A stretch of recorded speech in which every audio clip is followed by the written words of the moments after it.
Guys, nawalan ka rin ba ng passport dito sa Dubai or sa UAE, kung saan man dito sa UAE? Well, pareho tayo. Guys, pag nawalan po tayo ng passport, ang una po natin gawin ay kumuha po tayo ng loss certificate sa Dubai Police.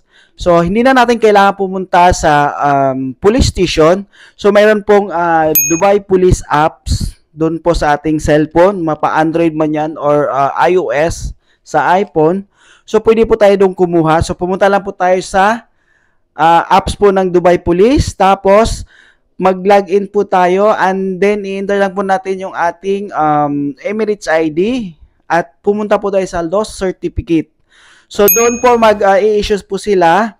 70 dirham lang po yung i-charge nila. Pero po, pag pumunta po tayo sa typing center at kukuha ng loss certificate, ay i-charge nila tayo ng 300. So guys, mas mainam na tayo nang kumuha online, 70 dirham lang po yung charge.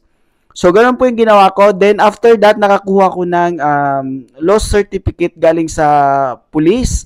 Kumuha din po ako ng affidavit of loss. So doon na po yan makukuha sa ating embassy, sa embahada ng Dubai.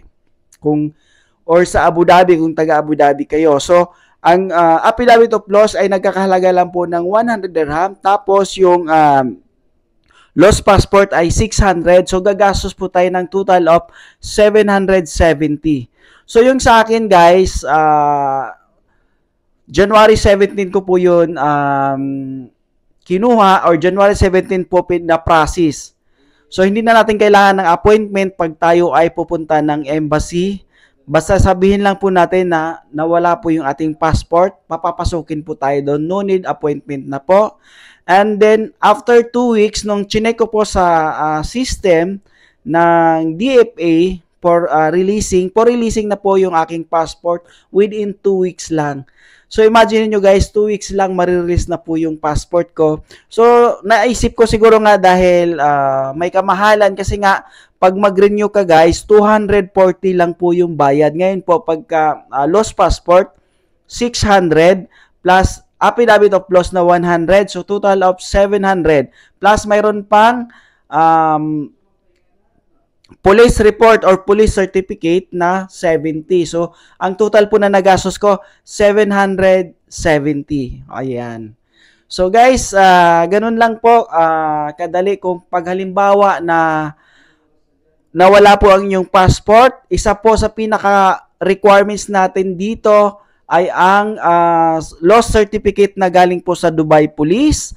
Affidavit of loss, doon nyo na po yun ipaprocess sa ating embassy. So, yun lang po. Pag mayroon na tayong police certificate, loss passport certificate na nanggaling sa Dubai Police, so pwede na natin yung dalhin papunta doon sa ating embassy. So, syempre, kailangan natin ng xerox ng ating passport at ating birth certificate copy. So, I hope po may idea po kayo pag in case nawala ang yung passport. So, ganun lang po yung gawin natin. Okay, follow nyo po ako for more update and tutorial. Maraming salamat and have a nice day.